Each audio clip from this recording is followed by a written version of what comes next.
চুলের ক্ষতি করে এমন যে 4টা কাজ আমি কখনোই করি না। 4 নাম্বারটা সবচেয়ে গুরুত্বপূর্ণ। 1, ভেজা চুল নিয়ে ঘুমাতে যাই না, কারণ ভেজা অবস্থায় চুল দুর্বল থাকে। ভেজা চুল নিয়ে ঘুমালে চুল পড়ে যাওয়া সহ অন্যান্য ক্ষতি হতে পারে। 2, রাবার ব্যান্ড দিয়ে চুল বাঁধি না, কারণ রাবার ব্যান্ড দিয়ে চুল বাঁধলে সেখানে চুলটা ভেঙে যেতে পারে। রাবার ব্যান্ডের বদলে ব্যান্ডের উপর যেগুলো কাপড় দিয়ে মোড়ানো থাকে সেটা দিয়ে চুল বাঁধি। 3, খুব শক্ত করে চুল বাঁধি না, কারণ খুব টাইট করে ঝুঁটি বা খোপা করলে চুলের যেখানটাতে খুব টান পড়ে, বিশেষ করে হেয়ার লাইনে, এখান থেকে চুল পড়ে যেতে পারে।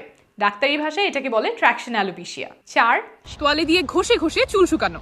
এটা না করে তোয়ালে দিয়ে আস্তে আস্তে চাপ দিয়ে পানি বের করবেন, অথবা চুলটা তোয়ালে দিয়ে পেঁচিয়ে নেবেন যাতে করে পানি শুষে নেয়, এবং তারপরে বাতাসে চুল শুকিয়ে নেবেন। আর ভেজা চুল আঁচড়ানো। চুল খুব কোকড়া না হলে ভেজা চুল না আঁচড়িয়ে একটু শুকিয়ে যাওয়ার পরে চওড়া জাতীয় চিরুনি দিয়ে আঁচড়াবেন। এছাড়াও জিঙ্কের অভাব, আয়রনের অভাব, থাইরয়েডের রোগে চুল পড়তে পারে।